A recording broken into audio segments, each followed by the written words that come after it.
try to connect to the translation system to access the translation. We will make a test today to check that everything is okay. Para los que hablan español, os pedimos que hagan la conexión con su móvil en questo código QR que está en mi espalda, ¿ok? Para que se haga una prueba si todo funciona bien en ese momento. E para os que falam português, pedimos que com os vossos telemóveis se liguem através do código QR que está aqui nas minhas costas, nas nossas costas, e faremos um teste daqui a pouco com a Giulia a falar italiano e para testar.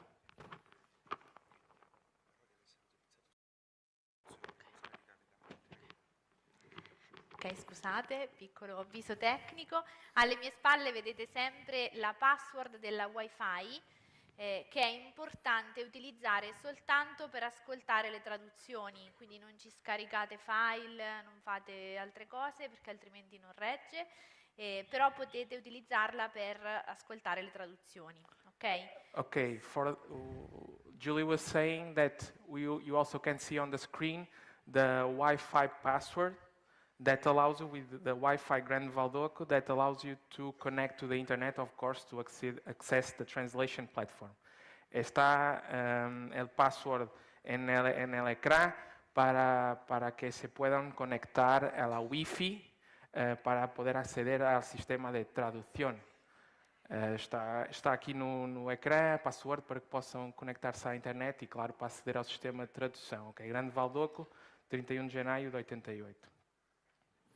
Ok, se ci siamo proviamo a fare una prova e quindi iniziando dallo spagnolo, adesso il traduttore parlerà e vediamo se riuscite a sentire correttamente.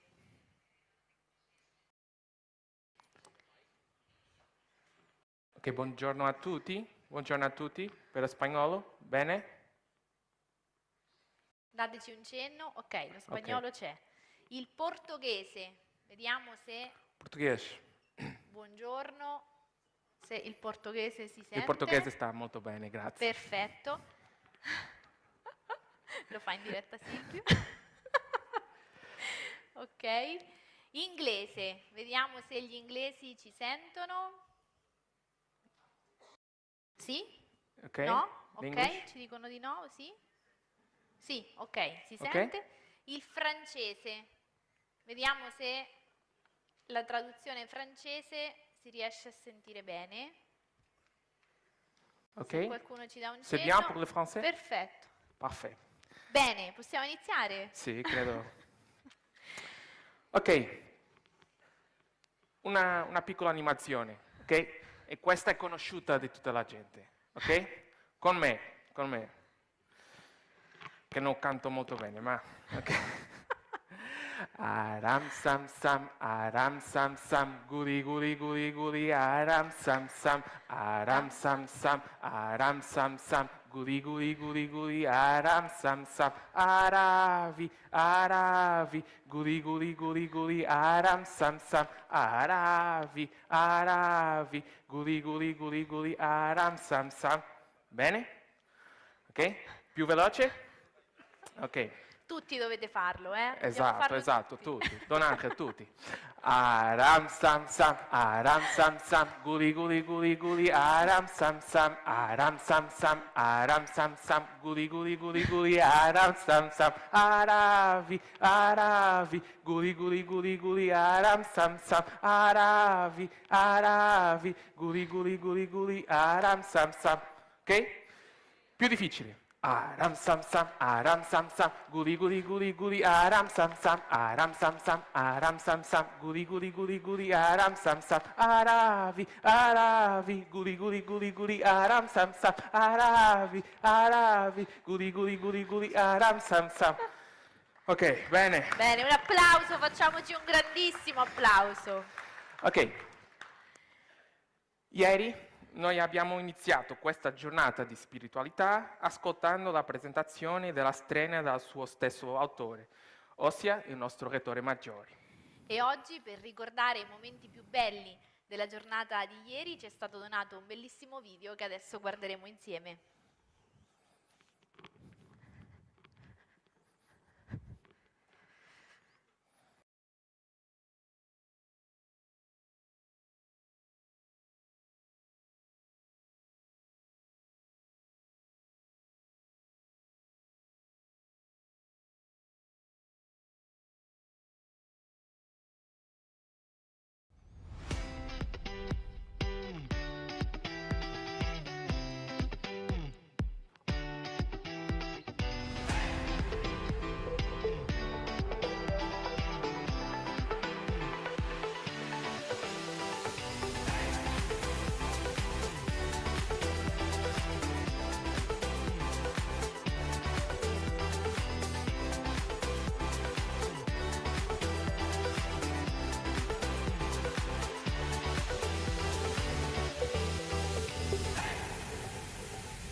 Buongiorno a tutti quanti stanno arrivando alla Casa Salesiana di Valdocco per celebrare queste 42esime giornate di spiritualità della famiglia salesiana. Benvenuti, welcome, bienvenidos, benvindos, bienvenue.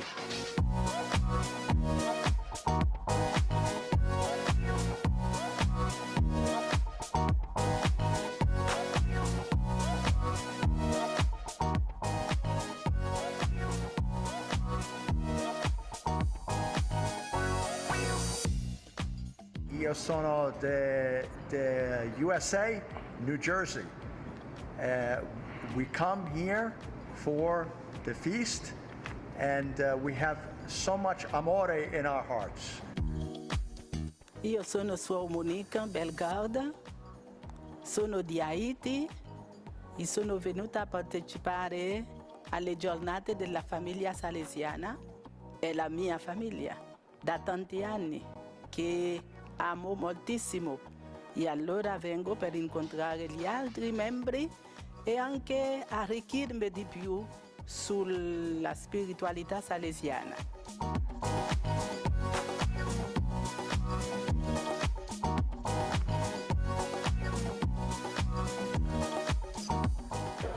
Ciao a tutti, sono Graziella della Fraternità Contemplativa Maria di Nazareth. Sono contenta di essere qua, la 20 volte più o meno che partecipo e aspetto veramente che il sogno di Dio per la famiglia salesiana lo realizziamo tutti insieme, in comunione, in complementarietà e con tanta gioia. Sono Concetto Di Rosa, vengo dalla Sicilia e da diversi anni che vengo, ho perso il conto. Vengo qua perché c'è qualcuno che mi aspetta ogni anno. Grande Don Bosco, ce l'ho nel sangue.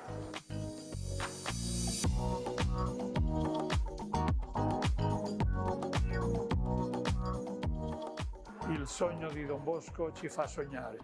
In concreto, oggi noi abbiamo un piccolo per importante sogno, che questi giorni siano per tutti noi, per tutti voi, veramente un'esperienza che ci aiuti a scoprire quello che Dio vuole da noi e che possiamo anche aiutare a tanti altri, soprattutto ai giovani più bisognosi, a che possano scoprire il sogno di Dio e portarlo avanti.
Sono certo che l'ispettore Don Leo ci darà il benvenuto a casa sua.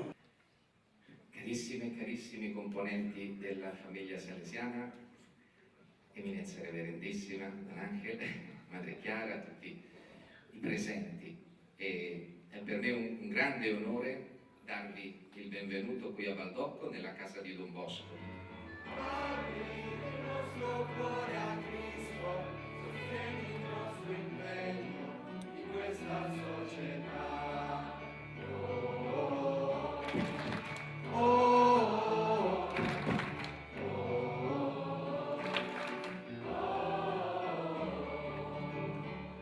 E grazie nuovamente per la vostra partecipazione e per l'entusiasmo che infonderemo gli uni sugli altri. Grazie. Allora, come è nata la strena? È nata così perché non c'era un'altra possibilità. 200 anni, secondo anniversario centenario, del sonno dei 9 anni. Vuol dire, il tema era chiarissimo.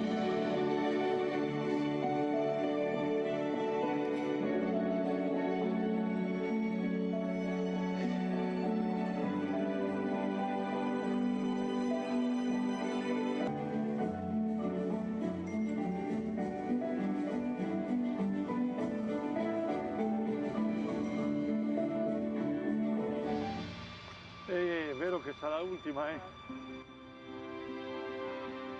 po' di nostalgia, perché tante cose sono già... La nostra presenza ha tanto senso e di nuovo dico, e tutto si gioca nella fede. Io credo tanto che se noi famiglia salesiana continuiamo a riscaldare i nostri cuori e i cuori delle nostre istituzioni, dico di nuovo, attenti a non cadere nella tentazione della paura ante le difficoltà. Non è vero che mi sto preparando per... Io continuo con la mia vita come salesiano di Don Bosco. È vero che qualche volta ho dovuto andare a quello stato, lo stato più piccolo del mondo.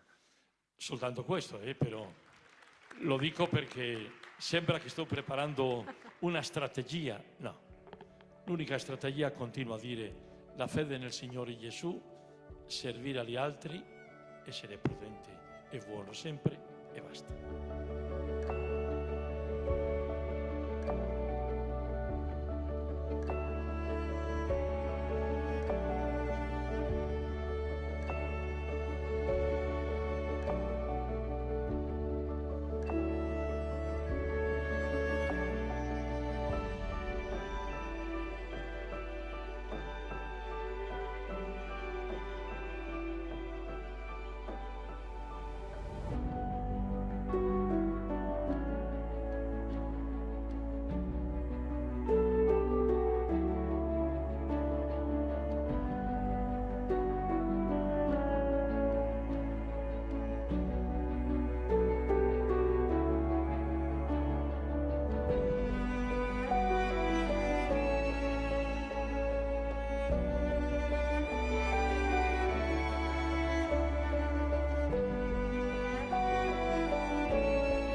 Bene, è sempre bello rivedersi. Io approfitterei per ringraziare ancora una volta Ime Comunicazioni, che sta facendo un lavoro grandissimo, e Piero Giordano che ha realizzato questo video. Facciamo un applauso grande. Forte applauso. Poi una piccola nota tecnica: ho bisogno che Don Rafael e Blasca salgano qua alla destra del palco e quindi raggiungano la regia per una cosa tecnica. Grazie. Ok. Ieri abbiamo presentato e conosciuto la strenna di quest'anno. Oggi la approfondiremo attraverso una tavola rotonda, ma prima di entrare nel vivo della giornata abbiamo un nuovo video della nostra famiglia salesiana. Proviamo a vedere, Silvio, se il nostro pubblico conosce le risposte a queste domande. Quale gruppo della famiglia salesiana è stato fondato nel 1933? Vediamo, così. Un altro indizio. Diamo un altro indizio. È stato fondato da Monsignor Giuseppe Cognata.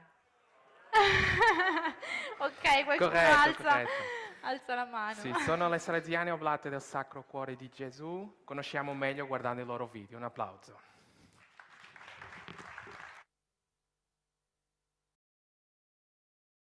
Salesiane Oblate del Sacro Cuore, fondate dal vescovo salesiano Monsignor Giuseppe Cognata, servo di Dio. Grazie all'opera del fondatore, le Salesiane Oblate del Sacro Cuore sono nella Chiesa per testimoniare e diffondere il carisma dell'oblazione. The Oblates of the Sacred Heart. The Salesian Oblates of the Sacred Heart, SOSC, founded by Salesian Bishop Giuseppe Cognata, servant of God. Thanks to the work of our founder, Bishop Cognata, Giuseppe, son of Vitale Cognata and Rosa Montana, was born on October 14, 1885 in Agrigento, Sicily. In 1897, he entered San Basilio Salesian College in Randazzo, in Catania, Sicily, and here young Peppino's Salesian vocation blossomed. On May 6, 1905, he professed his first vows as a Salesian of Don Bosco. On May 5, 1908, in San Gregorio, Catania, Cognata, as a cleric, had the joy of professing his perpetual vows to Blessed Michael Rua. October 29, 1909, Bishop Giovanni Battista Arista ordained Cognata a priest in Acireale. Between 1909 and 16, Father Cognata carried out his mission in Bronte, Sicily, in Este, Veneto, and in Macerrata, Marche. 1916 to 1918 saw him as a soldier in the First World War, stationed in Palermo, Trapani, and Padua. 1925 to 1928, rector at Randazzo, Catania. 1928 to 1929, rector at Gualdo Tadino, Perugia. From 1929 to 1933, he was rector at the Sacred Heart Basilica in Rome. On March 16, 1933, Pius XI appointed him bishop of the Diocese of Bova in Reggio Calabria. He was ordained a bishop on April 23, 1933, in the Basilica of the Sacred Heart in Rome, at the hands of Cardinal Augustus Hollande. June 10 to 11, 1933, he was installed as bishop in his diocese of Bova. The population of the Bova diocese lived in great misery and lack of education. Many children were abandoned on the streets by their parents, forced to leave home for work, or in search of just their daily bread. There was only one priest for the towns of Aspromonte, isolated, discouraged, struggling with misery, exposed to serious moral dangers. On December 8, 1933, to respond to this need, Bishop Cognata founded the Congregation of the Salesian Oblates of the Sacred Heart in Pellaro, Reggio Calabria. In the mind of the founder, the apostolate of this fledgling institution had to stand out for its humility, generosity, serving under the radar in every modest and small mission. At the service of the most underprivileged and neglected social groups, in places where others found it difficult to operate. The charism of the Institute is oblational. It is born of the Eucharistic sacrifice, and through it is consumed in the light of Christ, freely offered for the glory of the Father and the salvation of humankind. Cognata had meditated deeply the prophetic announcement of Jesus' mission from Isaiah. He was oppressed and he was afflicted, yet he did not open his mouth. Like a lamb that is led to the slaughter, and like a sheep that before its shearers is silent, so he did not open his mouth. Pastoral charity was characterized by collecting the crumbs of the apostolate, as he would say, at the service of the local church, preferably operating in small towns where no other religious institutions were present. Bishop Kognata would tell his spiritual daughters, "Remain small and limited in what you do. Love the fact that you are small. This is how the Lord wants you. Missionaries without the applause of the people, in towns most in need of spiritual help. The oblates are dedicated to the education of children and youth in oratories, catechesis, schools, workshops, summer missions, and with widespread activities for families. Their educational method and style of work and prayer are typically Salesian: the preventive system, pastoral charity, simplicity, joy, unshakable faith, and family spirit." Between 1936 and 1938, the Institute, led by Bishop Kognata, expanded considerably, extending its pastoral activity into the various regions of southern Italy. Some members of the clergy began to criticize and oppose Bishop Kognata, accusing and slandering him in the Vatican circles. Pope Pius XI became aware of this and firmly defended Bishop Kognata, comparing his situation to a thorn stuck in his side that hindered his bold and courageous ministry. In the eye of the storm, the situation worsened with the opening of their mission in Casal Bruciato in Rome in 1937, an estate owned by Baron Fassini, a supporter of the fascist regime. Following moral scandals, this work was closed by the ecclesiastical authority at the request of Bishop Kognata. This triggered a fierce campaign of revenge against Kognata, led by none other than the religious women who had been expelled for their indiscipline and disobedience, and also by Baron Fassini. On December 20th, 1939, the Holy Office, on the basis of false accusations, declared their condemnation of Kognata. He was removed as Bishop of Bova, perpetually suspended from the episcopal order, dismissed as founder of the Salesian Oblates of the Sacred Heart. On January 5th, 1940, Bishop Kognata released his official communication regarding the judgment of December 20th, 1939. The Divine Master, in his infinite love, has approached us through his sufferings, reaching fulfillment on the cross. By this means, he invites us to draw close to him in order to establish intimate union with his divinity.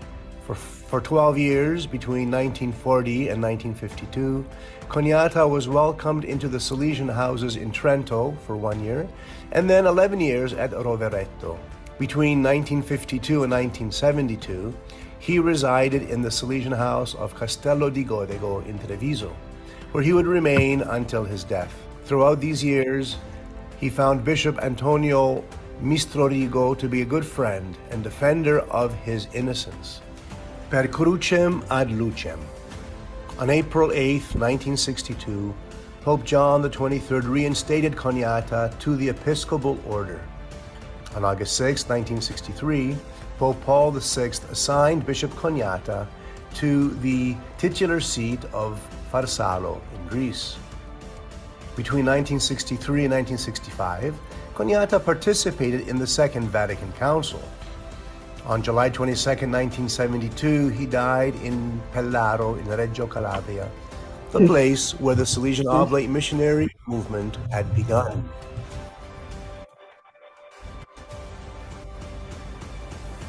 On March 23, 1973, his mortal remains were buried in the chapel at the Generalate in Tivoli, Rome. Misericordias Domini in aeternum cantabo. Today, The pastoral activity of the Salesian Oblates of the Sacred Heart is at the service of young people, children, the sick, vocational animation, liturgical animation, and family ministry. The birth of the ALOS movement, the Salesian Lay Oblates Association. ALOS is a lay movement affiliated with the Salesian Oblates of the Sacred Heart, whose members live their Christian faith in the world, following the Oblate Salesian spirit, witnessing to their baptismal vocation and spreading the gospel of charity. Inspired by Christ, the Oblate, they participate in the life of the Church with a missionary spirit to promote love for neighbor and Christian conduct.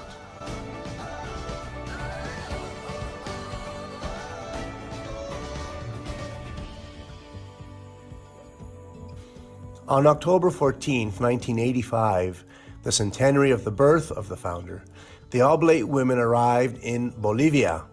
On October 14, 2008, the Salesian Oblates of the Salesian Heart also reached Peru. On January 25, 2016, they were called to the service of the Apostolic Nunciature in Malta.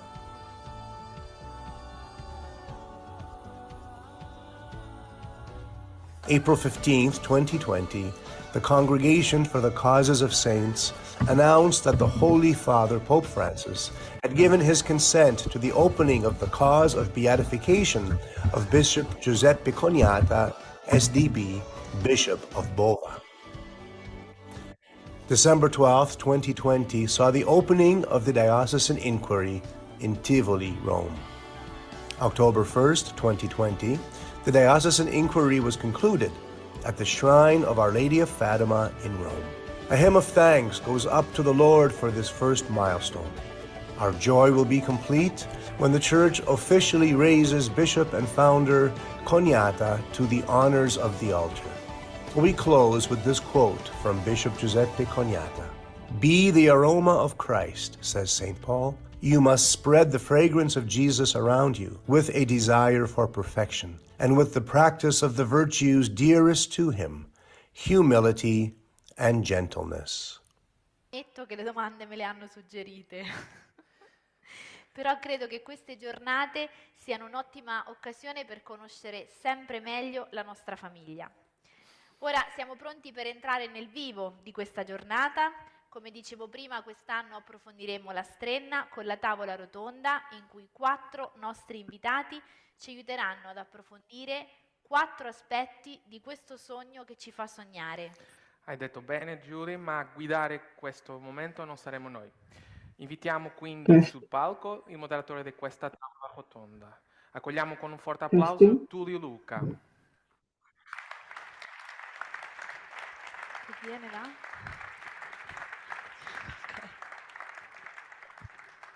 Ti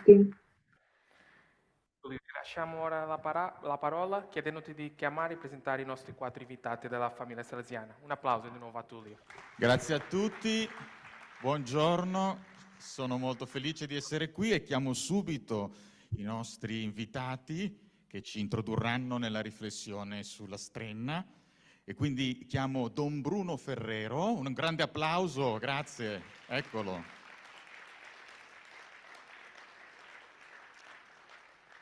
La dottoressa Emilce Cuda, un applauso per cortesia, incoraggiamo, dov'è la dottoressa? Ecco la dottoressa. Don Rafael Baiarano, il salesiano.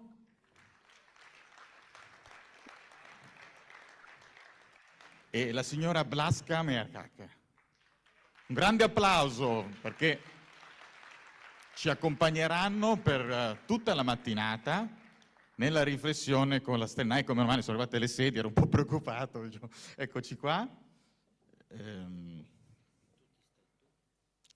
Mettetevi come ritenete. Perfetto. Allora, adesso ancora un saluto a voi che siete a Valdocco e a tutti coloro che sono collegati con i mezzi di comunicazione sociale. Come famiglia salesiana ci è stato già detto. Ci fermiamo dopo aver ascoltato il Rettor Maggiore ieri, che ci ha introdotto sulla Strenna, e ci fermiamo per riflettere tutti insieme sul sogno. Cercheremo di riflettere con la testa, ma anche col cuore, su come il sogno sia fondante nella nostra vita comunitaria di famiglia salesiana e personale. Ma infatti il sogno è stato fondante per Don Bosco, che addirittura ci ha messo 50 anni per trovare la forza, per metterlo a terra, tanto il sogno fosse stato sconvolgente per lui. E quindi possiamo immaginare quante chiavi di letture possa avere questo sogno per tutti noi. In questo confronto ci accompagneranno questi veramente bravi ospiti, che facciamo subito un applauso, no? Per incoraggiarli.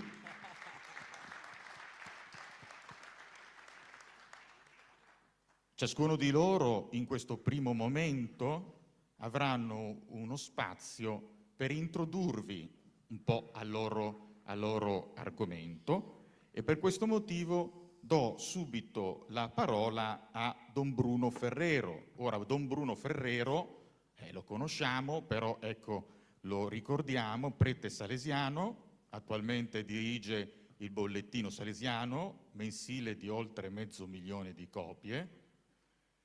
È appassionato di temi educativi, ha fondato, lavorato in diverse riviste e periodici educativi. Ma forse Don Bruno è più noto come scrittore di libri a carattere educativo, libri di storie brevi per il risveglio spirituale degli adulti e soprattutto libri di fiabe e racconti per insegnanti e catechisti che vogliono comunicare con i bambini e i ragazzi, libri che hanno avuto una grande diffusione e che sono stati tradotti in tante lingue. Ecco, Don Bruno, lasciamo a te iniziare questo bel momento. Grazie. Un applauso ancora. Grazie. Grazie. Spero si senta bene, perché ero in una parrocchia qui vicino dove sono stato tanti anni, quando è venuto il cardinale per la visita ufficiale, con tutto ben vestito, ha cominciato la messa con il cappello, tutte quelle cose che hanno, con molta solennità, nel nome del Padre, e poi anche lui ha cominciato a trafficare con questo aggeggio e dice: c'è qualcosa col microfono, e tutta la gente: è con il tuo spirito. Io mi fido del mio spirito. Seguirò quello che è scritto anche sul libretto come aiuto per i traduttori, così è più semplice. Poi nella seconda parte si può tranquillamente così allargare un po' l'argomento. Quello che mi interessa è il tema vocazione. Il titolo che ho messo è Genesi di una vocazione. E come è nata questa vocazione di San Giovanni Bosco? Così nascono le nostre vocazioni. E non bisogna mai dimenticarlo. La vocazione è la cosa più importante che esiste nella vita di ogni persona. Allora, 200 anni fa, un ragazzino di 9 anni che era povero, a volte ci dimentichiamo di quanto fosse povera la situazione e malandata a quel tempo, e come mamma Margherita fosse carica di debiti, ed era sotto processo e nessuno, se non i suoi fratelli, l'hanno aiutata. Quando si va a vedere la casetta del Colle, molti si dimenticano di una cosa che ha una fortissima analogia poi con Valdocco. Se la guardate bene, quella che era soltanto un deposito di attrezzi agricoli non ha la parete di fondo, è soltanto una tettoia appoggiata alla casa che sta dietro. Sarà lo stesso per la prima Cappella Pinardi, senza la parete di fondo. È il segno della povertà assoluta. E così era per questo ragazzino, e fece questo sogno. Lo raccontò al mattino a madre, nonna, fratelli, che la presero tutti sul ridere. E la nonna, che era la più saggia della casa, concluse: non bisogna badare ai sogni. Molti anni dopo, questo ragazzino, diventato adulto, scriverà: io ero del parere di mia nonna, tuttavia non mi fu mai possibile togliermi quel sogno dalla mente. È una frase di un'importanza unica. Quel sogno rimarrà per sempre perché gli darà la forma di quello che lui diventa. Perché non era un sogno come tanti altri. Si dice i sogni muoiono all'alba, questo non è morto all'alba e non è morto mai, che adesso è il nostro e non lo faremo morire. Allora, alcune cose semplici. Il primo è un ordine. A volte si dimentica che è un ordine. Gesù, quando passa e chiama i suoi discepoli, dice: seguimi. Cosa dice a Levi, che è seduto tranquillo? Alzati, andiamo. Non fa lungo discorso. È lo stesso così. Don Lemoine racconta il sogno. Questo sogno sarà raccontato in 1000 modi, non in un modo soltanto. E tornerà tante volte nella vita di Don Bosco. E lo riassume così Don Lemoine. Gli era parso di vedere il Divin Salvatore vestito di bianco, raggiante per luce splendidissima, in atto di guidare una turba innumerabile di giovani. Rivolto a lui aveagli detto: vieni qua, mettiti alla testa di questi fanciulli e guidali tu stesso, non fai complimenti. Dice: vieni qui e guidali. Ma io non sono capace, rispondeva Giovanni. Quante volte dirà: è difficile, come faccio? Il Divin Salvatore, insistente imperiosamente, è un bellissimo aggettivo, imperioso è questo comando, finché Giovanni si pose a capo di quella moltitudine di ragazzi e cominciò a guidarli, giusto il comando che era gli stato fatto. È esattamente come il seguimi di Gesù. Seguimi. È anche un ordine, non un invito semplice. Secondo, questo è il segreto della gioia, ed è bello il quadretto. A chi lo va a raccontare tutto contento questo bambino?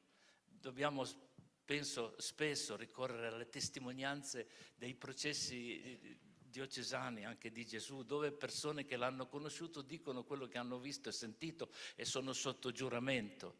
E dice Don Rua, al processo di beatificazione: mi raccontò Lucia Turco, appartenente a famiglia dove Don Bosco si recava sovente a trattenersi coi di lei fratelli, cioè i suoi piccoli compagni di gioco, e glielo dice, e sentite come lo dice: lo videro arrivare più giulivo del solito. Interrogato quale ne fosse la causa, rispose che nella notte aveva avuto un sogno che tutto l'aveva rallegrato. Era felice di quello che aveva sognato. Allora la gioia è la seconda cosa, è la gioia vera. E terzo, perché questa gioia nasce dalla risposta che si dà. La domanda è uguale per tutti, quando si nasce. Bene, vuoi una vita qualunque o vuoi cambiare il mondo? Tutti hanno questa domanda. Cosa vuoi, una vita qualunque?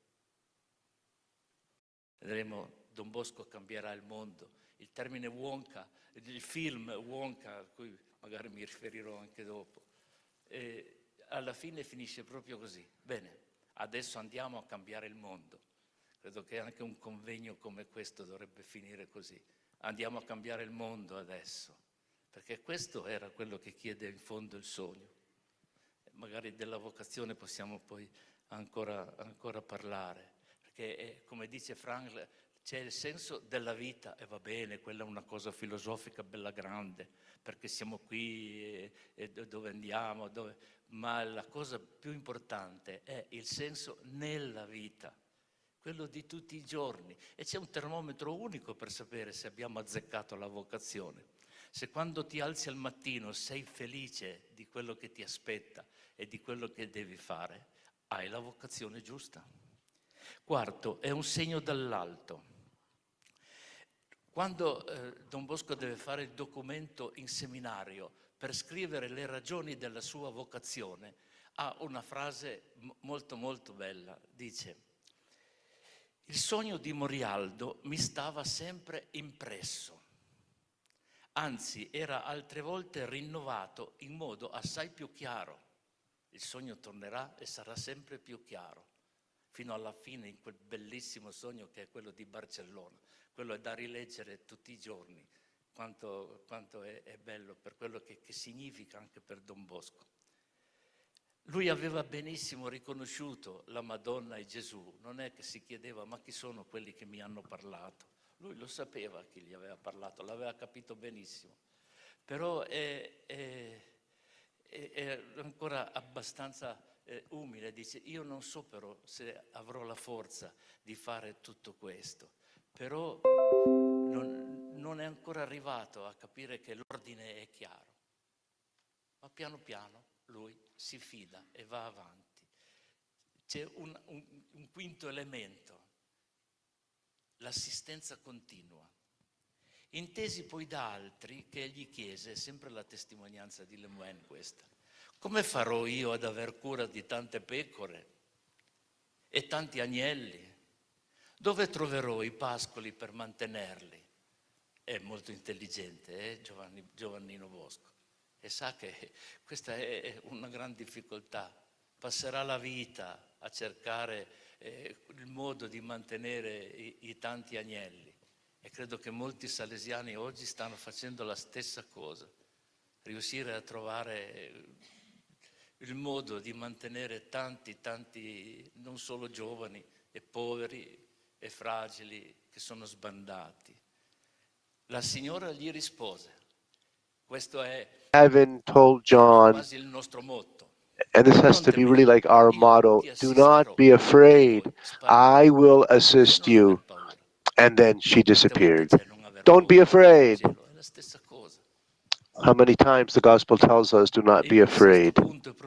Sixth point, this teacher who helps Don Bosco constantly is a mother, but also a teacher, especially in the times of Don Bosco. Maestra, teacher, were all the leaders, whether you were a doctor or a pharmacist, the ones who were able to guide. But especially this maestra was a woman and she was a mother. And so the mystery and the miracle of motherhood and womanhood can never be exhausted.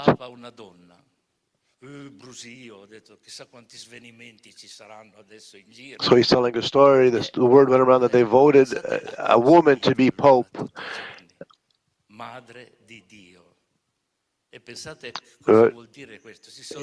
Imagine what it means to refer to the Mother of God.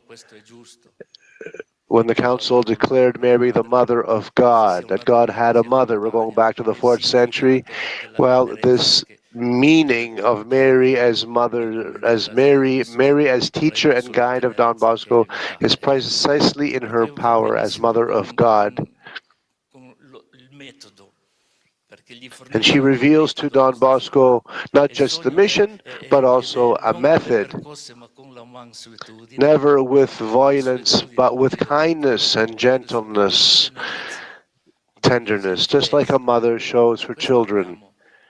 And so this is why the motherhood and the role of Mary as mother and guide is so important. And we need so much to learn how to be motherly, even as men, to be tender, to be caregivers. We are stuck in the desert as regards to our sentiments for young people. So much confusion. This mother, who was a guide, gave Don Bosco his mission. She says to him in the dream, and they're so simple, but they could be deep in so many ways, be humble, make yourself robust, humble, and strong if you're going to fulfill this message. Who is this mission destined to? Well, she makes it clear. These were the children in the dream turned into animals. They were wild animals, and these are Don Bosco's boys. So the mission is revealed to him. The maestra, the teacher, shows John his mission. Here is your field where you must work. Continued the lady, make yourself humble, strong, robust. And so go into the peripheries, go to where people are underserviced. uno di quelli che mi piace di più. Sono tante versioni. And so within this vision, those to whom Don Bosco was sent are the most in need. As I looked around, says Don Bosco in the dream, I realized that those children had all fled, and in their place I saw a multitude of kids, dogs, cats, bears, and several under animals. The 10th point here, this is a major opus, a major work in his life. How many times the dreams come to Don Bosco when he is overcome by fatigue because of his dream. In the second dream he has in 1844, that reinforces the first one. He calls it the appendix of that first dream. John says this, overcome by fatigue, I wanted to sit down next to the road where she was leading me, but the shepherdess, Mary, invited me to continue on my way. After we walked a bit further, I found myself in a vast courtyard with a porch around it, and at the end of which was a church. Then I realized that 4/5 of those animals had become lambs, and there were more and more of these lambs. At that moment, several shepherds arrived to watch over them, but they only stayed for a short while and then left. And then something happened. It was amazing. Many lambs became young shepherds who grew up and took care of the others. Parentheses, those young lambs who became shepherds are Michael Rua and Caliero and the rest, the first generation of Salesians. Back to Don Bosco, he says, I wanted to leave in the dream, but the shepherdess invited me to look to the south. Look again, she told me, and I did. And as I looked south, I saw a beautiful, tall church. Imagine in the poverty where Don Bosco was living, the poor hovels that he was visiting to do ministry, his own experience sleeping under a staircase when he worked in Chieri. And then in this dream, Mary reveals to him this magnificent church, tall and beautiful. And Don Bosco says, I entered the church and I saw a huge banner on which was written, Ic domus mea, inde gloria mea. This is my house, and from here my glory will go forth. The dream pulls him out of the abyss of poverty into the grandeur of God's presence, concretely present in his midst to share with others. And so that's why when we enter the Basilica today, here in Valdocco, we are entering Don Bosco's dream. The last point, Don Bosco's testament. Pope Pius IX demands that Don Bosco writes the dream down in posterity for his spiritual sons. How does John begin his memoirs? He says, what good can these memoirs possibly serve? They will serve as a guide to overcome future difficulties by offering lessons from the past. These memoirs will serve to make known how God himself has guided everything at all time. It will serve my children as a pleasant diversion when they read about their father's antics. And they will read them with much more desire when called by God to give an account for my actions, and I will no longer be with them. But essentially, the memoirs are for us to remember that the Salesian mission was given by God, a mission through which God and Mary guided Don Bosco the whole time. And that's the point we have to never lose sight of. Questo Chiapale intonava sempre il canto e poi Don Bosco andava avanti e le memorie biografiche descrivono come cantava a voce spiegata. Quando potranno leggere le cose cui prese parte il loro padre. Imagine Don Bosco as a founder writing the memoirs, obeying the Pope, writing down these stories. For this purpose, when my sons read about my antics, their father's antics, and they will read them much more willingly after I have gone to heaven, and I am no longer with them. And so this is really at the basis of the first version of our constitutions, that we live in an act of faith with a deep sense of gratitude. This is how our constitutions begin, with a sense of humble gratitude. We believe that the Society of St. Francis de Sales came into being not by human design alone, but by the initiative of God. And that initiative of God was revealed the first time in the dream of 9 years. Thank you, Father Bruno. Grazie Don Bruno, grazie. E adesso passiamo la parola alla dottoressa Denise Cuda, laica, viene dall'Argentina ed è attualmente il life in segretario abundance della for our Pontificia young people. Commissione per l'America Latina presso la Santa Sede. È inoltre membro ordinario della Pontificia Accademia delle Scienze Sociali e della Pontificia Accademia Pro Vita, consigliere CELAM, professore alla Loyola University di Chicago. È stata poi docente e ricercatrice presso diverse università. She is a university professor and a researcher, led a study group dopo la Laudato Si, presso la NSIC, as a follow-up to the encyclical Laudato Si. She works for the International Catholic Commission for Immigration. Etica teologica cattolica nella Chiesa mondiale. Ha pubblicato diversi libri. Working at the Vatican level, at the world level, as a lecturer, as a researcher. Il sogno di Dio per la vita in abbondanza. Her theme, God's dreams, life in abundance for our young people. Thank you. I will speak in Italian. Even though I'm from the end of the world, I'm from Argentina, but I will speak Italian. It's a pleasure for me to be here with you today.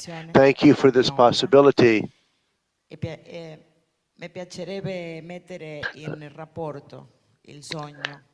I will develop my presentation in 3 sections, and I will do this intermeshing the dream with the Pope Francis's social teachings.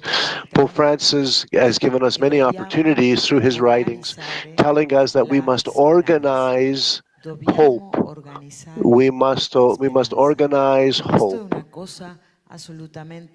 This is absolutely very, very deep, and it's not easy to understand unless we can't understand it unless we accept that God has a dream for each one of us. God's dream for each one of us is that we be the image of God, that each of us can be the image of God. To be the image of God means to have a dignified life.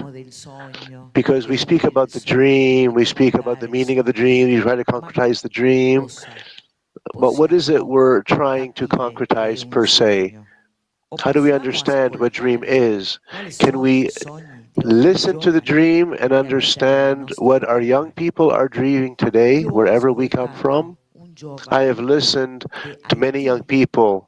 One young man from Haiti, a little country in Latin America, and all he could tell me was this: we have no life, we have no life, we have no life. That's all he could say. He repeated it. When I told him, when I, as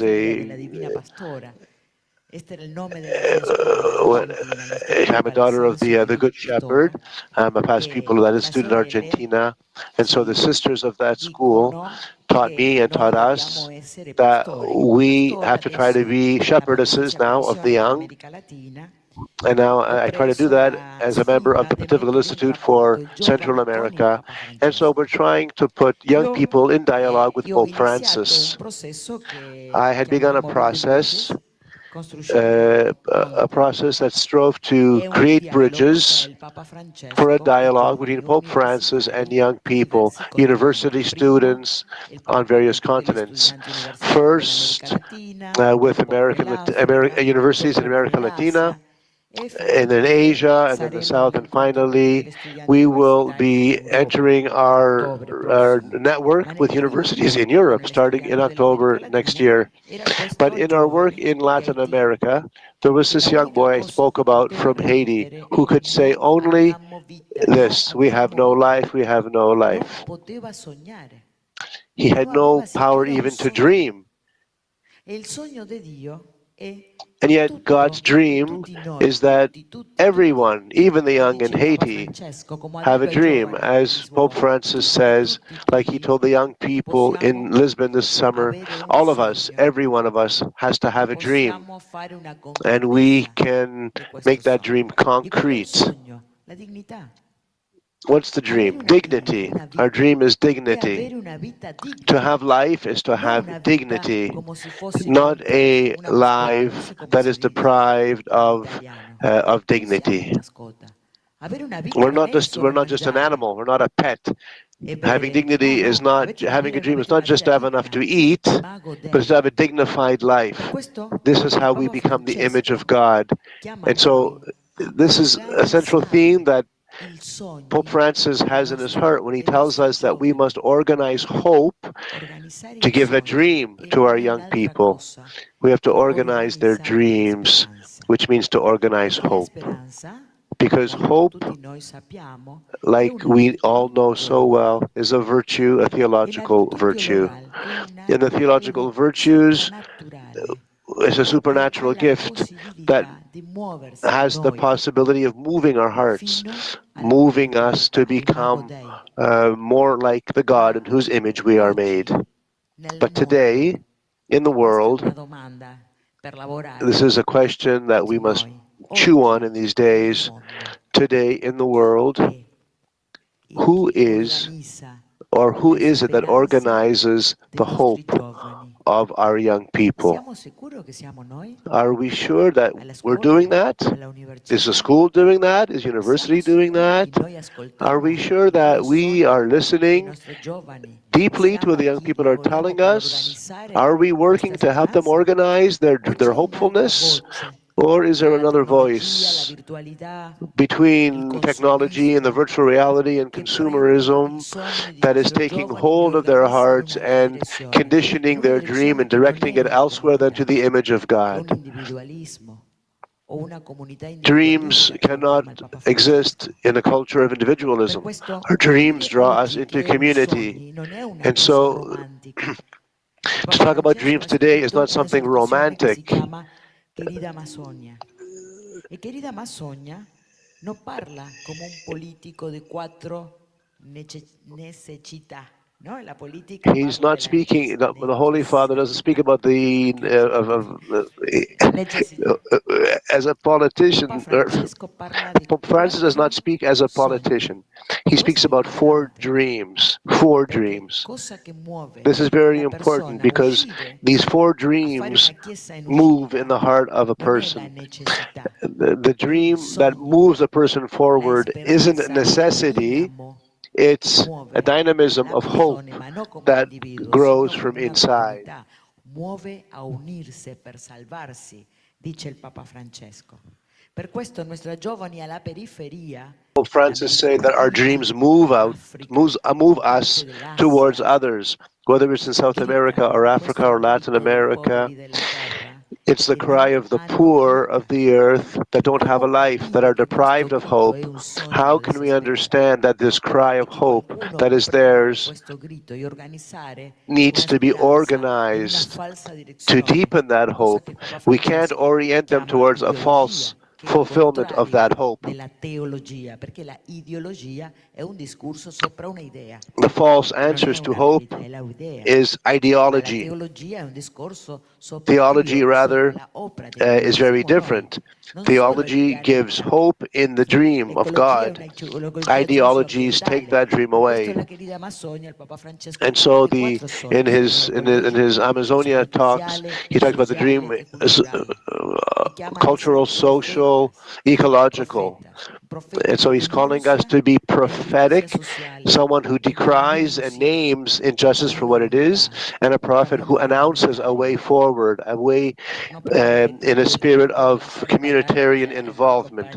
And so I would invite you then to wind up my talk here. Come si dice, facendo una relazione tra il sogno di Don Bosco, I invite you to make a comparison, an integration between how the Holy Father is speaking about hope and dreams, and interface that with Don Bosco's dream. Interweave Don Bosco's dream with the Holy Father's magisterium for social justice, that we might respond today in the light of Don Bosco's dream to the needs that the Holy Father are drawn to our attention. Who today can organize the dreams of young people? Don Bosco's dream can be an inspiration for us to do that. Grazie Emilse per questi primi spunti dell'intervento, questa idea Thank you, Dr. Kuda, for this first contribution, helping us to organize the dreams as a solution family. And so we turn our attention now to our third speaker, to Father Rafael Bejarano. Benvenuto con un applauso. Così almeno ci teniamo anche un po' attivi, se no sono un po'...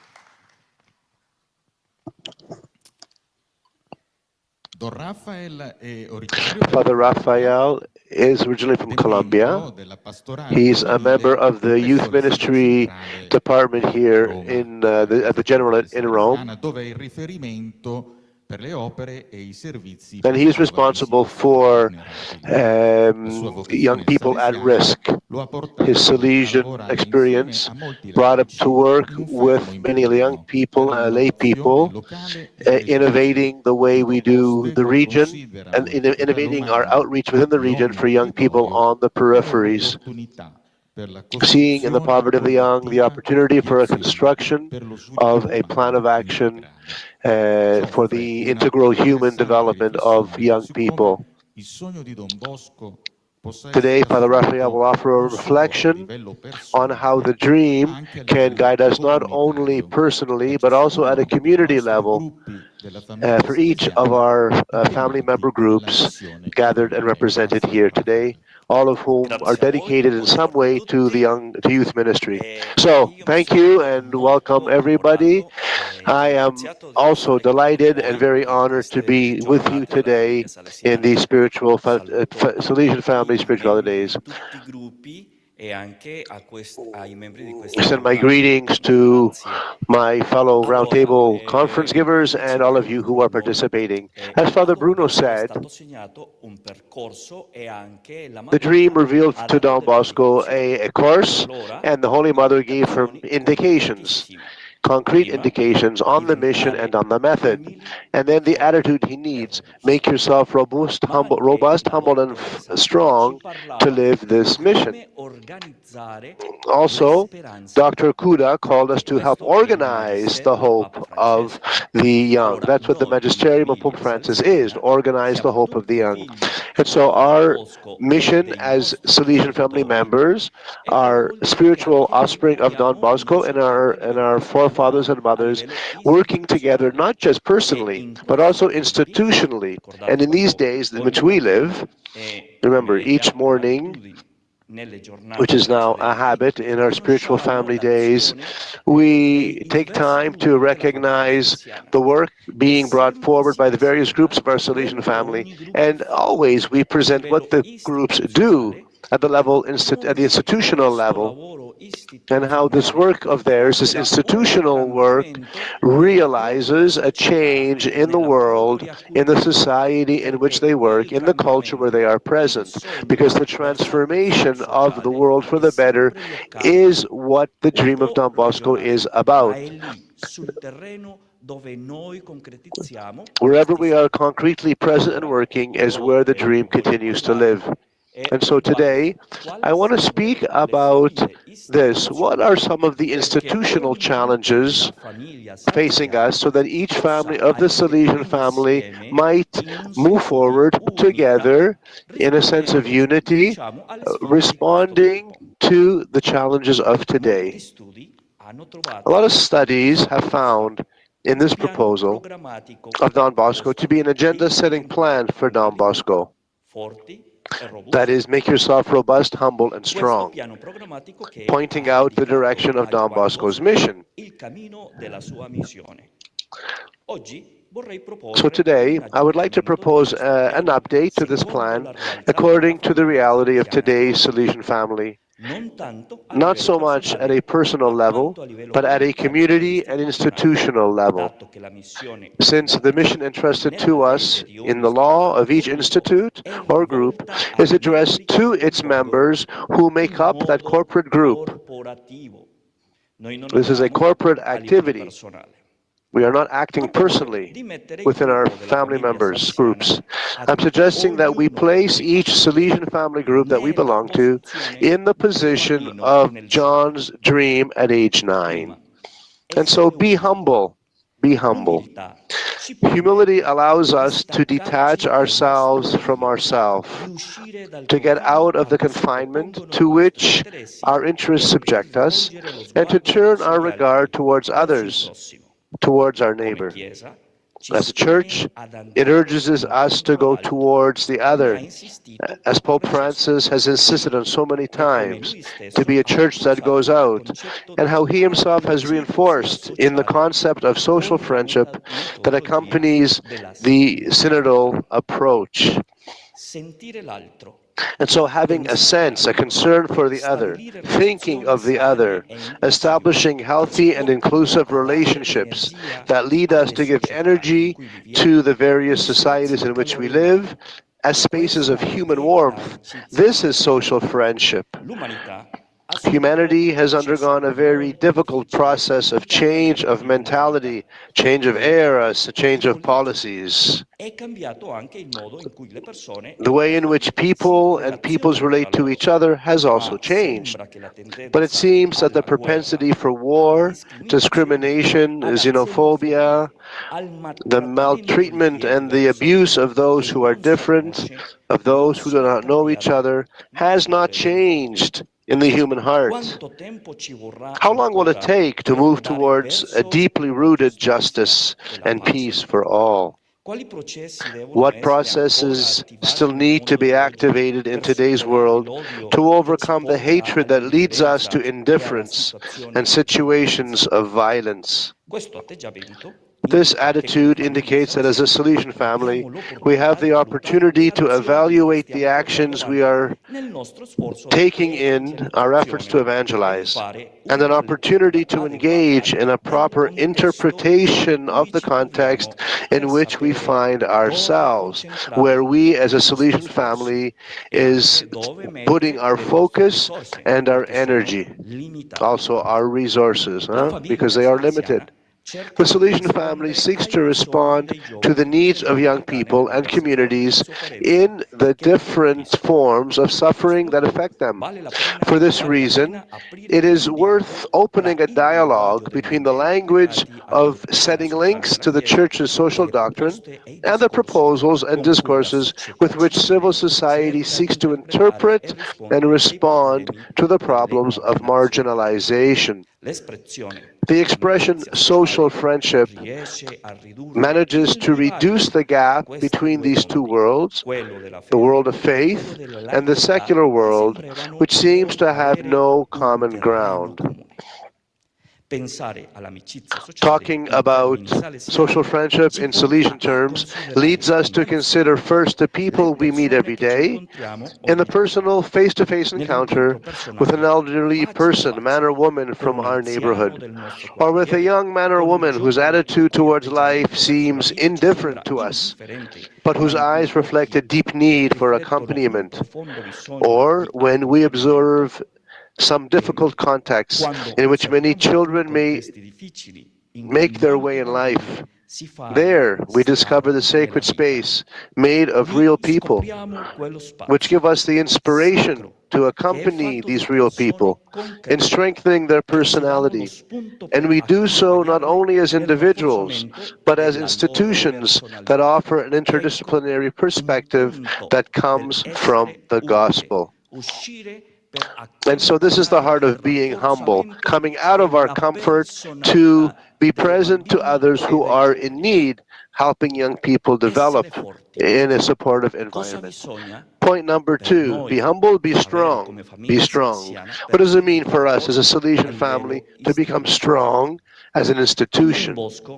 Like Don Bosco, we too, as a Salesian family, are experiencing rather turbulent times in the history of humanity. It's necessary to strengthen who we are as an institution by virtue of the responsibility that God entrusts to us to defend the dignity of the most vulnerable. We must rid ourselves of the rifts that weaken us and jeopardize our credibility and our ability to negotiate with those who dominate the public sphere. The powers of personalism, genericism, activism, disintegration, and improvisation. We need to free ourselves from these forces that pull us apart. What does personalism mean? The desire not to work in our projects, not believing in the common project, but to want to do my own thing, the Lone Ranger syndrome. I'm the one who know best. I'm the one you refer to. I'm the one that will make this happen. Personalism is a trap. We must also avoid the trap of genericism. What does that mean? Considering that any proposal is valid, everything is good for evangelization. Not true. When we think we don't need a process, when we don't need a plan that unites us as a community, that's a trap. We have to avoid also the trap of activism. What does that mean? Do, without reflection, without thinking, without planning, from a theological perspective, from an institutional perspective. Why are we doing this? And where is this going? And what good are we achieving? And what need are we addressing? Another trap is disintegration. This is a very dangerous trap. What does it mean?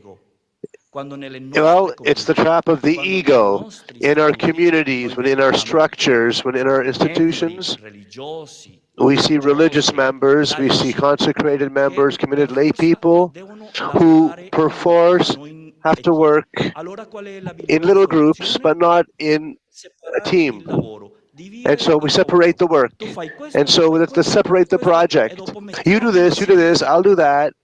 And let's just work in our little playground, in our little courtyard. What happens? A monster grows, a Frankenstein, a bunch of pieces patched together that creates an ugly whole. A monster with many parts that doesn't generate life, but destruction. Disintegration is a problem because it leads to destruction of our institutes. Finally, we have to avoid the trap of improvisation. What does that mean? Not working in a concerted way together, doing it off the cuff. Okay, and so let's avoid these risks, and that's how we will be strong.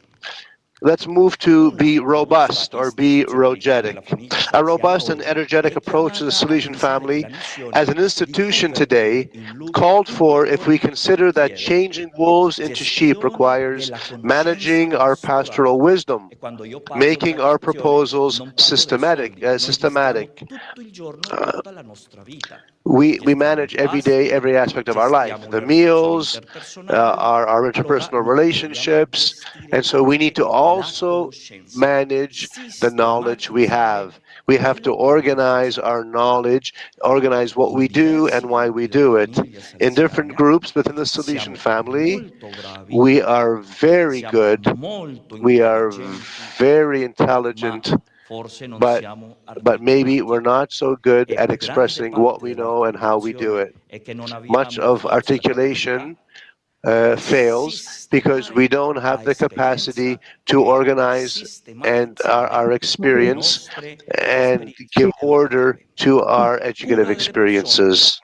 And so we need to take care of the people with whom we work. We need to develop a culture of secure environments. Remember that we have this challenge before us. We have to defend as a main dream the dignity of every person. And so we have to have methods And we have to have tools in the church and in our society to guarantee the dignity of every person within our institutions. This trap, if we don't do this, we fall into the trap. Talk about the abuses of abuse, not just sexual abuse, that's one abuse, but that's not the only one. An equally poisonous abuse that many religious and Salesian family member groups is the disease and the abuse of the conscience of the other, the abuse of the spirituality of the other. And so we have to work together to guarantee dignity even in these areas and to guarantee this dignity as an institution through the processes, through the awareness that we are a community for the salvation of all. Pope Francis has insisted much on synodality, and today the Universal Church is committed to recovering this term in order to remain faithful to communion and that unity to which the Spirit of God calls us. The Salesian family, being an active part of the Church, takes up synodality and configures it to all of its works through educative and pastoral communities, EPCs, according to this identity of communion. This is the great opportunity we have to become and to show ourselves as church that is open towards others. And so we have to create a space where we can all work together and act humbly with energy and become ever more robust to take care of this charism that we have towards those who are most in need, bringing to them, like Don Bosco did, hope and a dream for their own dignity. Rafael, per questo parallelismo. Thank you for drawing these parallels between the robust, humble, and strong of Don Bosco on a personal level to the same need as an institution to become strong, humble, and robust. We move to our fourth speaker, Dr. Blaska Merka. She's from Slovenia. She has a very Salesian heart and has developed a deep experience as a special educator in the accompaniment of young people directly and as well through organizing programs. She's a Salesian cooperator ever since 2014, even though she was involved in Salesian circles since she was 11 years old, and since 2022 is a member of the World Consulta for Salesian Cooperators. After her studies, she began to work immediately on projects with Salesian Youth Ministry in Slovenia, and in 2019 she's been working with young people with intellectual challenges. She is also part of the formation team for young Salesians in Slovenia. Finally, today she will offer us some reflections on how can we help each one of us, how can we commit ourselves to help young people in accompaniment? How do we help them move from wolves to sheep?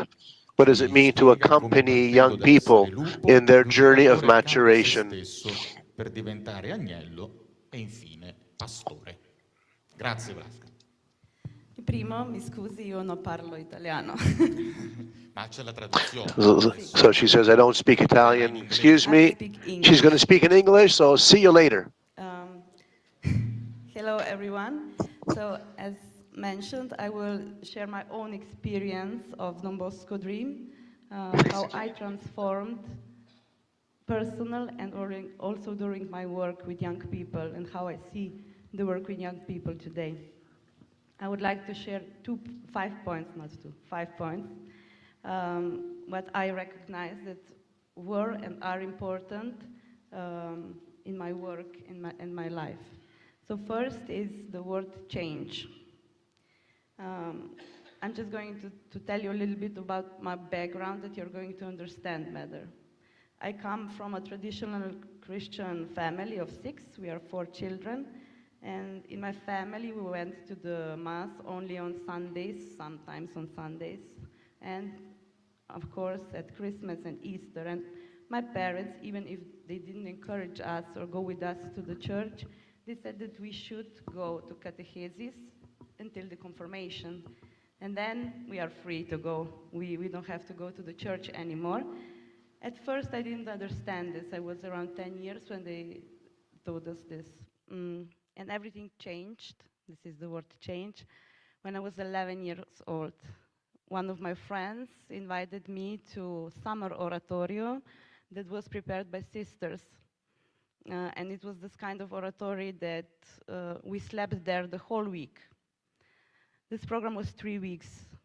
And after the first week, I was so happy to be there.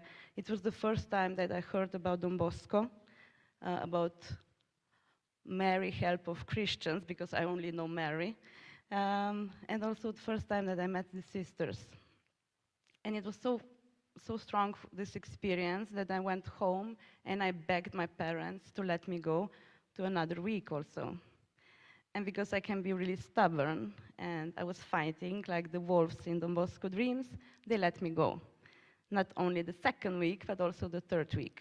So 3 weeks of oratory, I think it was enough that I had the desire for more. I wanted to know more about Don Bosco, Mary, help of Christians. I want to know more. So that's why the sisters, I believe they recognized something in me. They invited me to all the programs that they prepared. So I was sheep by the sisters, but at home I was a wolf because I had to fight with my parents all the time that I could go. But I managed. Then the second word I want to share with you is companion. When I was 15 years old, I went to high school, and my classmates were also part of the group that were going to sisters. And for me, it was easier than to go to the programs because I said to my parents, okay, I'm going with my friends. I didn't mention the sisters. I was also then animator, and I want to point out one great leader that was leading our group. It was Sister Moitza Pipan. She was 4 years in. She was the one where I really felt that she heard me. She wanted me to do well. She gave us the opportunity to be a leader. She trusted us. Sometimes she was also our personal chauffeur. But she was really there for us. She loved what we loved. She guided me, but still she let me, at the end, choose my own path. I think it's also important for the educators to leave the freedom to choose. The third part is open your heart and eyes. I know it's a little bit cliché, but it's important to remember all the time of this phrase. After my high school, I went to Ljubljana, to the capital city, to study, and then there I joined the Salesians. And I worked in the youth pastoral as animator first, and after my studies of the special education, I didn't know where to work, so the delegate, Marko Košnik, he invited me to work in the youth office, and I said first, 1 or 2 years, okay. I stayed 8 years in the youth pastoral office, and I worked with young people, with animators. What was really important for me was that I had time to meet them. Even if I was working in the office, if somebody came, that I put away the computer and everything, that I was there for them. So my goal was to be with the young people and work with and for them. And I remember during this period of time, one sister came to the office. I was alone. And she said, Blaszka, you have a Salesian heart. And then she pointed out of the office and she said, but this is not the field of your work. And I was like, what? I like to work here. I like to work with young people. This is my field of work. Because I didn't understand. After some years now, I understand that I'm not for the office. But it was really stuck with me. And also now when I reflected the dream, because Mother Mary said to Don Bosco, this is your field. And in me, for me, it was the different way around. The fourth point is being authentic. I learned that young people can really catch up when you're not authentic and sincere. Don't pretend to be something that you're not. Don't pretend that you love something of the young people if you're not. You can also tell them, look, I don't like this stuff, but you just don't pretend. Now when I work with young people with disabilities, with behavioral issues, and so they really test me a lot about being authentic. But even if it's difficult, I try to be sincere with them. I also tell them, look, I have a bad day today. Just be sincere. Don't fake it. Even if we are educators, even if we are part of the Salesian family, we don't have the advantage or privilege of that we are always sincere, authentic, and happy. We don't. And the last point, that sometimes is difficult. It's difficult to accept that sometimes it doesn't go like we expected or we wanted because of our own egoism. And Don Bosco gave us a great example that he didn't work alone. He worked together with others, but he had also a great teacher, and he gave the teacher also to us. Listen to the teacher. I'm talking about Mary. Okay. I have to speak slowly. Do you repeat everything? No? It's okay. About Mary. Now I lost my words. No. So he gave us a teacher, and I work in the public dormitory. We are not talking about God, but I try to show them God and Mary, and they ask also then about it. But I wanted to tell that if it's difficult, sometimes I have this challenge to face some young person who is in distress, who is angry. And before I meet this young person, before I go to the room, I always pray. Not because, oh, this is going to be miraculous, no, because when I'm facing this young person, I'm not facing him alone. I go with my teacher. I always say, Mother, Heart for Christian, pray for me, guide me, and just help me. And sometimes it works, sometimes it doesn't. Just for the end, because we don't have time anymore. Through my experience and through the young people that I met, I'm really hopeful for our Salesian family, because we have so much to offer, and we have so much to give to the world and the young people. And if we receive this legacy, don't hold it by yourself, okay? Give it to others. Thank you. Grazie Blasca per questa sintesi che si vede proprio che non è qualcosa che abbiamo letto, ma è qualcosa che viviamo, e questo è sempre molto, molto bello. And so thank you for all of you who gave us this this morning of discussion, of reflections, very rich and very varied and diversified. You were all excellent, very generous, and so now we have a little less time for our small group work. But I want to leave you each with a small question. It's a question that was given to me for each of you. This is the hardest thing now. But you have 2 minutes only to give your answer. So just keep it simple, go to the heart. And please breathe as you speak. Take it slow. Here's the question. La prima domanda, riprendiamo il giro come abbiamo iniziato. First question to Father Bruno. Ovviamente è un domandone, però noi chiaramente abbiamo 2 minuti, quindi quello che si può. La domanda... You say what you can in the time limits.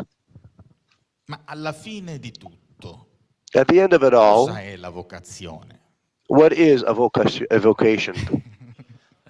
Facciamo un applauso di incoraggiamento. Lo dovrei sapere per forza, perché no, la vocazione è la cosa più importante di ogni persona. What is the most important vocation? What is a vocation? End of the day, a vocation is the most important thing we have. Quello che sei. It's who you are. Piccolissima, più breve che si può. A little story. Un bambino che va a scuola passa davanti A little boy goes to school, walks in front of a workshop, and he sees a man smashing against a rock with his hammer.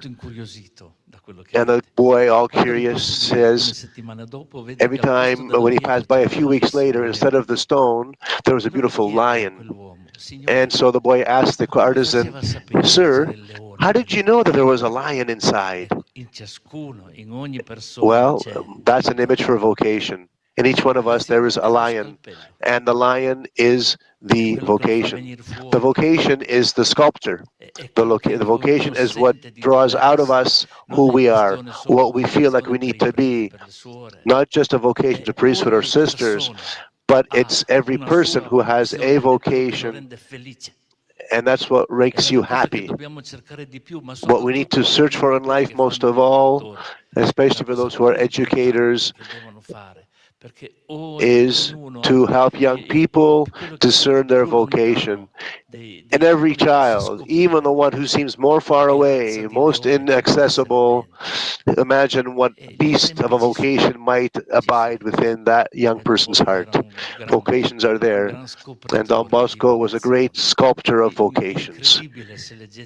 Incredible if we read all the episodes of his life. È stata scoperta mettendosi in testa la berretta di Don Bosco, come Don Unio. And so some people came to know their vocations from even putting on Don Bosco's beretta. They just knew. When there was a function in church and all the kids were there in church, Don Bosco would look at one thing. There was every now and then a little candle that pulled apart from the antles, and he walked around with the candle and he would place it above the head of someone, and he would know that there was something particular in that young heart. But the ultimate mission in life is to find your own vocation and to live it. Otherwise, you will be constantly unsettled. Whether you're married, whether you're single, whether you're consecrated, if you don't understand and live your vocation, you will never have peace in your heart.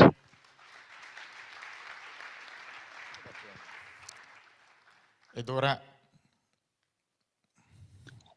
question now to our second panelist, Dr. Emilce Cuda.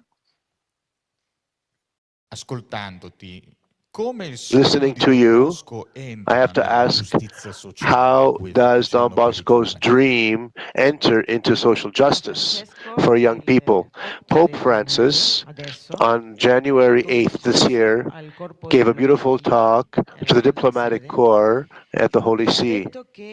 And he said to them, we are in a war,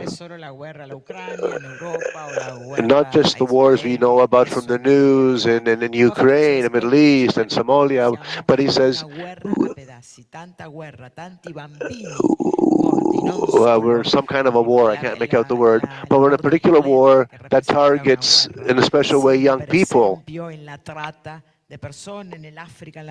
In the sex trade, in the work trade, in the trafficking of organs, human organs, and the sex travel industry, etc. And so for Pope Francis, the solution has three dimensions: social dialogue, education, and care. The challenge then is, how do we educate for care of those most in need? And so this is a challenge for the Salesian family in relation to young people who is committed to the field of education. How do we educate for care? Care not only of oneself, but the care we need to show the human family. How do we understand the Pope's thinking? Adesso facciamo le famiglie, dice Papa Francesco. Come We have prendere to cuidado non create solo families. della How do we take naturaleza care of the frente environment of our all'estrattivismo, common home? sino How do come we prendere il create cuidado a della sense of persona care frente for all'esposizione, all frente alla people, tratta, that all frente might be free of questa guerra della exploitation, bellezza. sex trade, etc.? Don Rafael. Don Rafael. Come la missione giovanile nei gruppi della famiglia salesiana Let's talk about youth ministry within the Salesian family groups. Many times we want to involve, many adults want to be involved in youth ministry, but they don't have the time or the way to be involved. What do you say to that? A very important attitude, which was in my second point, how do we become strong, has to do with learning other languages. As a Salesian family, we're a huge family. We are very auto-referential. We can put ourselves at the center. We have our language. We have our messages. But we tend to speak to ourselves. And it can be a block to the way we talk with civil society, with other members of the same Salesian family. And so there could be another trap that we can fall into. We become insular and non-communicative within the church, within the very Salesian family. And so the need then to learn the language of socialization, which allows us to be in dialogue with families, with social groups, with those who don't believe in God, but who share with us nonetheless our vision for the good of young people. And so we have to develop an attitude of learning more languages. When I'm standing before a young person, when I'm standing before an old person, when I'm standing before someone who doesn't believe, my attitude has to be one of Jesus. I need to look at that person in front of me, whoever it is. I have to look at Jesus in that person. And that allows me then to be aware of what I need to say to this person, what kind of dignity, what do I need to express to convey to them their dignity? I'm not their savior. I'm not the superior one. I'm no better than them, but I am the one who can convince that person that they have dignity. My manner of being with them, the way I speak, can give them a taste for their own dignity. And so I need to assume the attitude of seeing Jesus in me, in the most difficult person with whom I am asked to interact. Every encounter is an opportunity to speak that language of dignity in civil circles, in non-religious circles, and even among our co-members of our Salesian family. Because human rights are basic rights, and they speak to the dignity of every person. Every person has the equal share of gospel values in them. So our approach to respecting the rights of each person, I see before me a young person, an old person. I look in front of me a person laden with human rights, a person to whom I can only dream to make aware of the rights that they have. I need to promote their awareness of their dignity, and then I have to defend their dignity if it's being violated by other forces. And so this is our way of saying, this is how I find Jesus in that person, and then in that way be able to enter in dialogue in a language that is amenable to any kind of context. Sì, no, facciamo gli applausi, ci mancherebbe, come no? Poi noi facciamo uno collettivo tutti insieme. L'ultima domanda per Blasca, che ci ha regalato tanto dell'esperienza personale, ne hai fatto cenno, però magari se puoi dirci una parola in più sulle difficoltà. Sulle difficoltà che l'educatore incontra nel suo cammino, proprio nella relazione col giovane. A quel punto, se puoi darci qualche suggerimento di come affrontarle. I didn't understand, but he translated me before, so don't worry. Yes, the difficulties. I said already that if we are sad, if we feel defeated, if we are the things that doesn't go as we wanted, as we dreamt, it's good that we accept this. Accept and also share with someone. We are all part of Salesian family. We are all part of some groups. When I had this experience, I turned to my cooperators. I was in a time when I couldn't pray by myself, so I asked them to pray for me, and it was easier. One of Salesian told me, you have to find your joy again. First, look at outside, because we can find joy, or we can find also only a love outside. And then when you find it, go inside and try to find the joy on inside. If we have difficulties when we work with young people, if we are sad or something like that, share with them also this, because they really accept this good. Then they will also see that we as educators, we are not some powerful human beings, but we are just human like them. Grazie, grazie molto. Un applauso a tutti. A questo punto. And so now, thank you one and all. Ringraziamo tantissimo i nostri relatori. Credo che ci siamo potuti rendere conto di come non solo entrando in You have all given us a possibility to not only how to enter the business, but how to enter into the dream of Don Bosco in a particular way. And so, we're going to have an occasion now to go deeper. You will be invited to join a small discussion group. Each of these presenters will speak in the language in which they spoke. So if you spoke English, I think the most obvious place for you to go is with Dr. Blaska.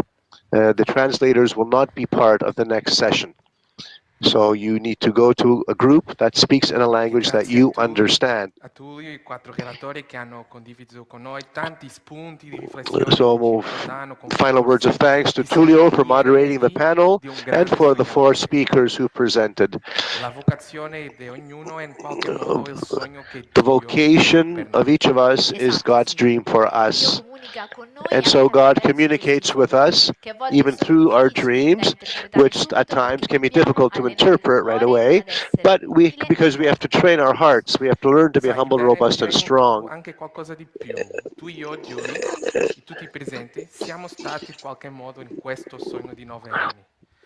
Imagine that each of us here are part of Don Bosco's dream, this dream that transforms wolves into sheep. Orgogliosa di far parte di questa famiglia con tanti membri, tutti così diversi. We're quoting some of the comments that were shared about this talk. I'm proud to be part of this family that allows so many possibilities for transforming the lives of the young. Final round of applause to recognize the good work done this morning.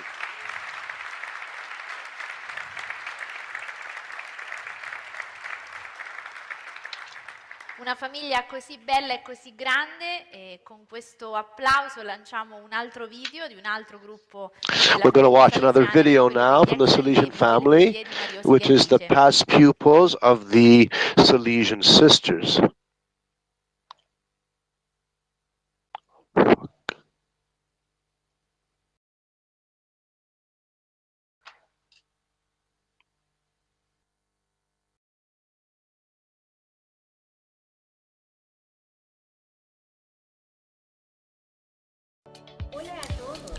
Hello everyone, welcome to this presentation of the Mornese Past Pupil World Confederation, past pupils of the Daughters of Mary Help of Christians, and the Mornese Association Onlus. In the next few minutes, we will take you on a journey through our commitment as lay people to the work of the Salesian sisters around the world. Inspired by our motto, hands in the world, roots in the heart. Let's get started.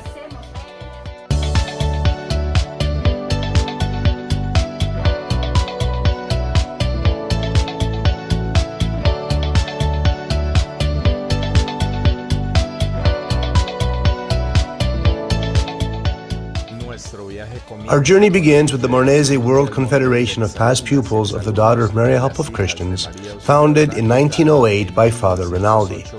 Our presence extends all over the world, working in deep synergy with the Salesian Sisters. We collaborate with them to build a brighter future for society.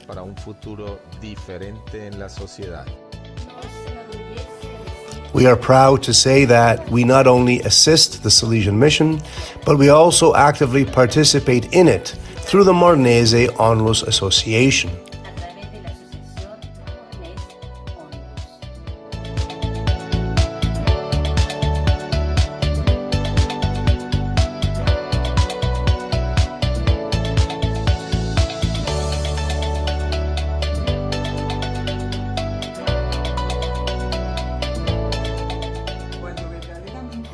When you truly internalize our motto, hands in the world, roots in the heart, you realize that it is not just a slogan.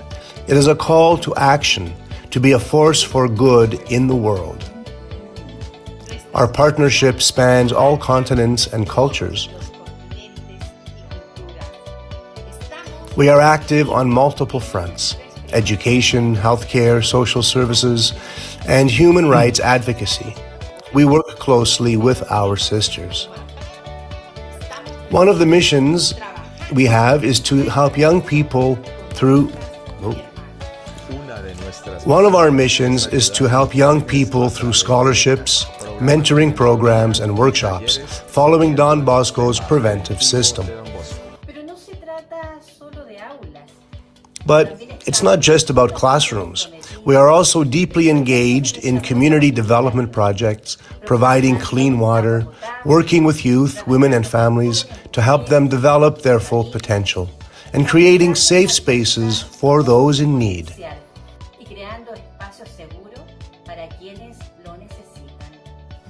Our associations have no borders. With members scattered throughout the world, we create a powerful network that amplifies the impact of our collective efforts. As we celebrate our successes and important milestones, we also honor the legacy of St. Mary Domenica Mazzarello, whose values guide us every step of the way. It is amazing to see what we can achieve when we work together, guided by our shared conviction in love, service, and compassion. The world needs positive change now more than ever. And through the participation of past pupils, lay past pupils, we are making that change a reality.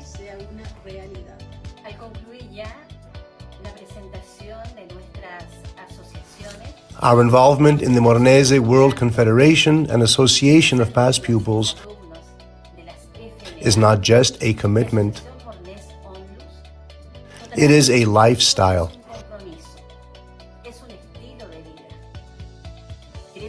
We want to make a difference by supporting children, young people, and women, putting into practice our motto, hands in the world, roots in the heart.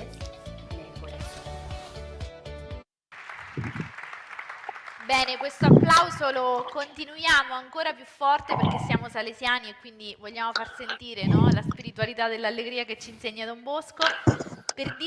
Okay, so thank you for this testimony. We're a people of feast, of celebration. There are more than 4,000 people are following this event online.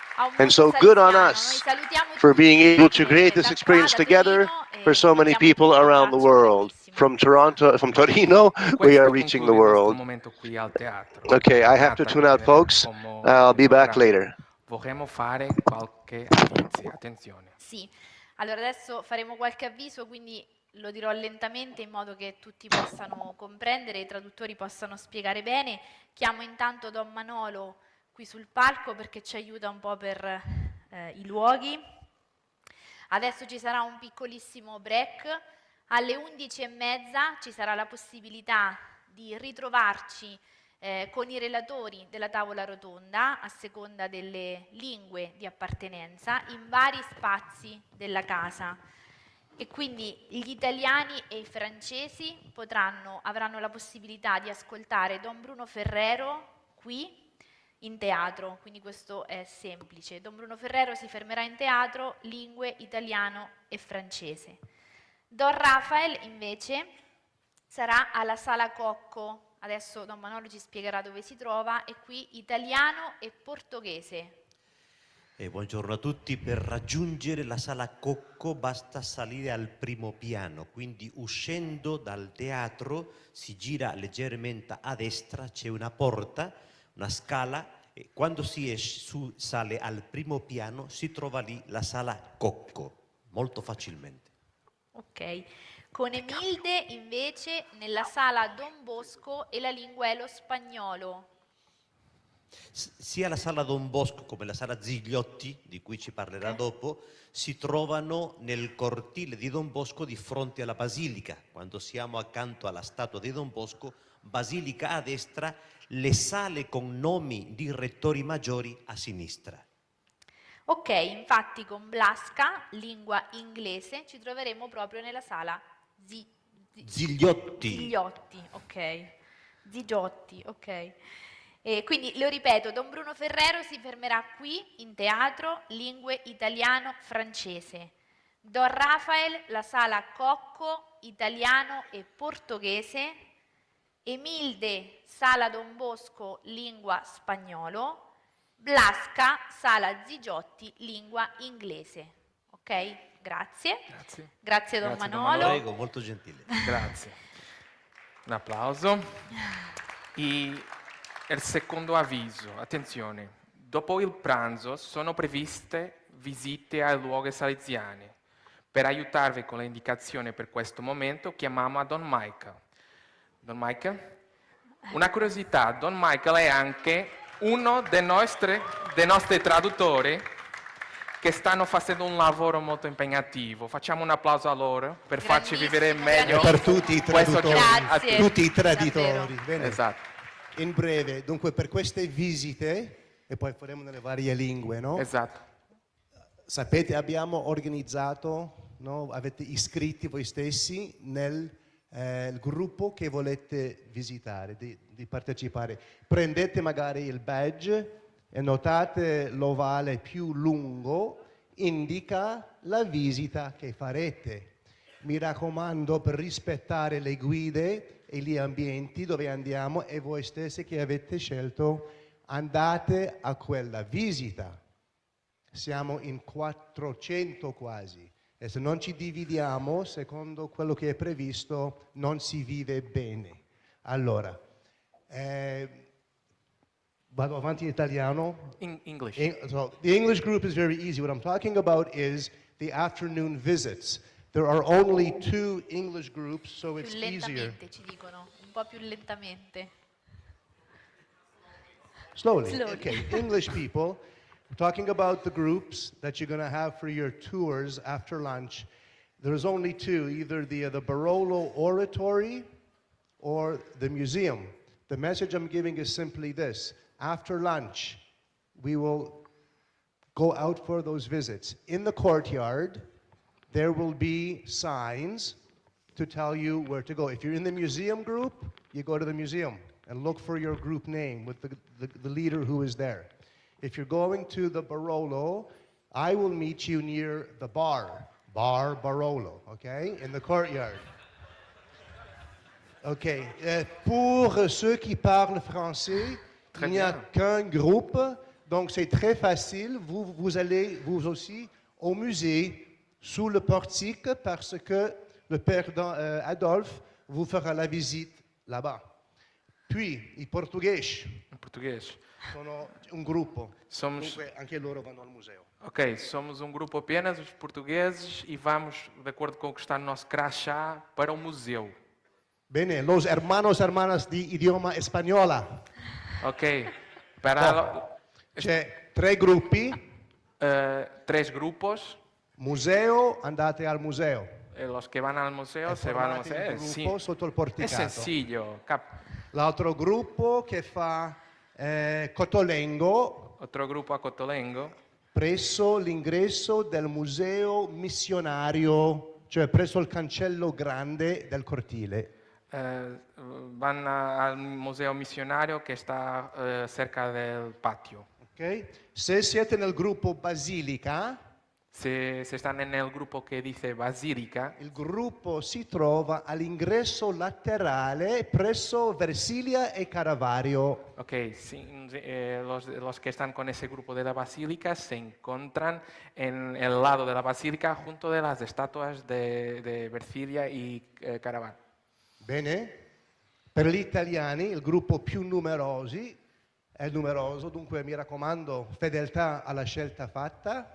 Coloro del museo, sotto il porticato del museo, tipografia, trovate il signor Antonio presso la chiesa Francesco di Sales, che è all'angolo che va verso poi il fondo. Opera Barolo, bar Barolo. Poi Cotolengo, anche voi col gruppo spagnolo al cancello, cioè presso il museo museologico nel cortile. Tutti confusi? Tutto bene? Bene, più riusciamo ad organizzarci con grinta, più vediamo, perché dobbiamo star qua per la prossima sessione e saremo fedeli all'orario che ci è stato chiesto. Grazie. Grazie, Don Michael. Grazie. Non abbiamo finito con gli avvisi, quindi tenete ancora l'orecchio attento, perché quando torneremo dalle visite salesiane ci divideremo nuovamente per gruppi linguistici, ok? Come faccio a sapere in che gruppo mi trovo? Ce l'ho scritto sul pass, ok? Io per esempio ho ITA 8, ok? Portoghese 1. Portoghese 1, perfetto. Nel libretto, quindi in questo libretto, a pagina 22 troverete una tabella dove c'è scritto dove il gruppo che avete scritto nel pass si deve trovare, ok? C'è anche una cartina della casa con i luoghi, così questo ci aiuta a muoverci, ok? Per la casa, anche se poi ci saranno dei membri dell'equipe che daranno un po' una mano a chi non riesce a trovare la stanza, ok? Quindi guardo il gruppo sul pass e vedo la stanza dove devo andare. Questo per il pomeriggio. Okay, so she's showing you on page 23 of your booklet the layout of Valdocco to show you where the rooms are that you need to be. Okay, so we're... Ok, un ultimo avviso. Chiediamo ai moderatori e ai segretari dei gruppi linguistici. Theater is the last one on the right, but the rest I think is clear. Nel teatro.